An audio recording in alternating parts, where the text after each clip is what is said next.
Hi guys, welcome back to my YouTube channel. Welcome back to yet another day of English O'Clock, Grammar Day with English O'Clock. आज का हमारा topic है continuous tenses. Last class में हमने simple tenses को explain भी कर दिया है और उनके कुछ प्रैक्टिस क्वेश्चंस भी कर लिए हैं. अगर आपको याद ना हो तो दीज वर सम क्वेश्चंस जो हमने एट लेंथ डिस्कस किए थे.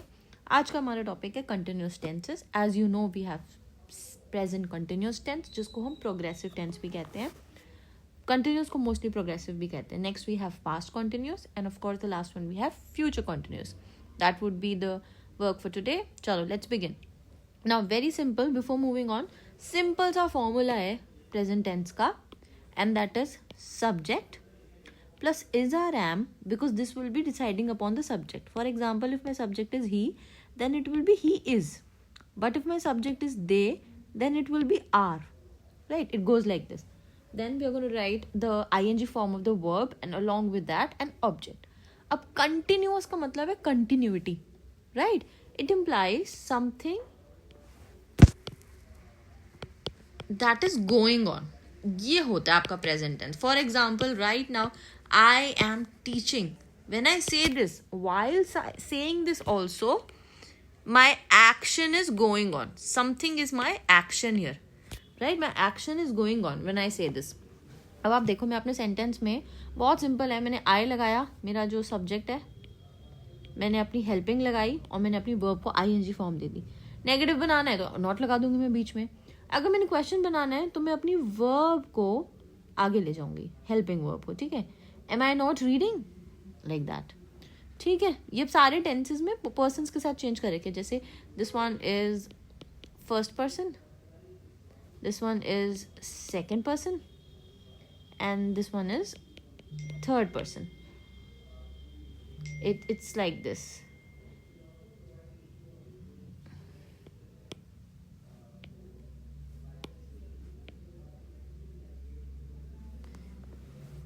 ठीक है, चलो let's look at some pictures. I am taking pictures. So this action is happening right now. What I am doing, I am taking pictures right now.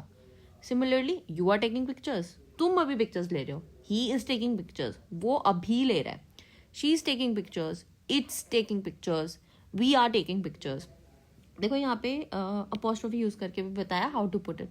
अब negative भी मैं कर सकती हूँ. I am not taking pictures. You are not taking pictures. He is not taking pictures. She is not taking picture. It is not taking picture. We are not taking picture. अब question बनाना है तो मैंने am को first लेना है. Am I taking pictures? Are you taking pictures? Is he taking pictures? Is she taking pictures? Is it taking picture? Are we taking pictures? अब इसको मैं नेगेटिव भी बना सकती हूँ. Am I not taking pictures? Are you not taking pictures? Is he not taking pictures? सो यहाँ पे मैंने देखा, अगर मेरा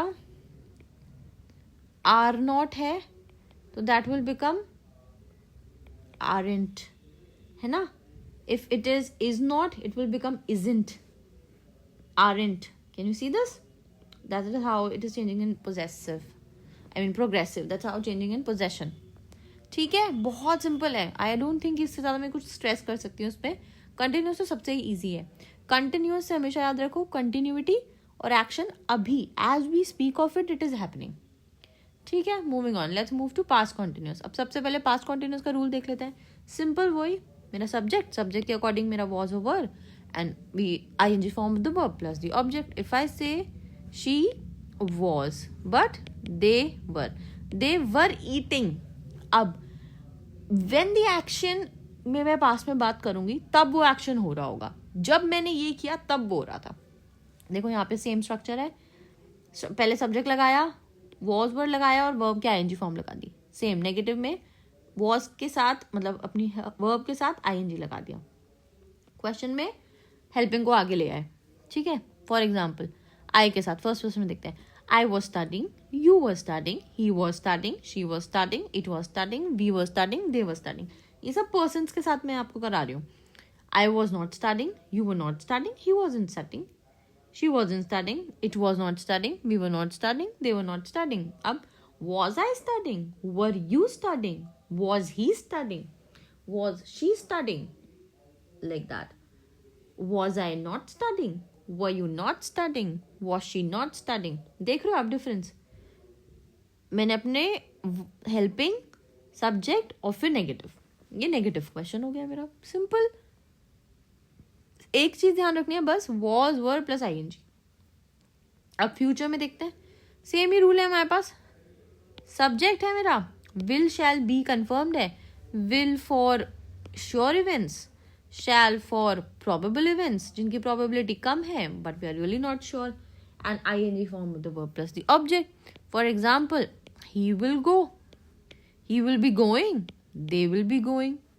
इसमें हम दोनों ही ठीक है. ठीक है. It can be she will be going, it can be she shall be going. both are correct. ठीक है, ऐसे कोई डिफरेंस नहीं है. समझ में आया? I hope you did. एक बार देख लेते हैं. Present continuous is all about is are am plus ING form of the verb. Past is all about was were plus ING form of the verb. Future is all about will be, shall be plus ING form of the verb. चलो देखते हैं कैसे. यहाँ पे देखो, I will be studying, you will be singing, he will be singing, she will be singing, I will not be singing. Will you be singing? Will you not be singing? So, will not में आप देखोगे it is won't. ठीक है. That was all for the day. I hope you understood it. It was a very small topic, very easy topic, and continuous, so to be honest is the easiest. Right? I hope you have understood it. If you did, fair and good, very good. And I'm going to sign off. We are going to see again tomorrow with another video, and the video is going to be about the practice questions from this very topic. Thank you so much for joining. But don't forget, if you haven't subscribed to my YouTube channel, don't forget to like, share and subscribe to my YouTube channel, and I'm going to see you tomorrow in another video. Bye.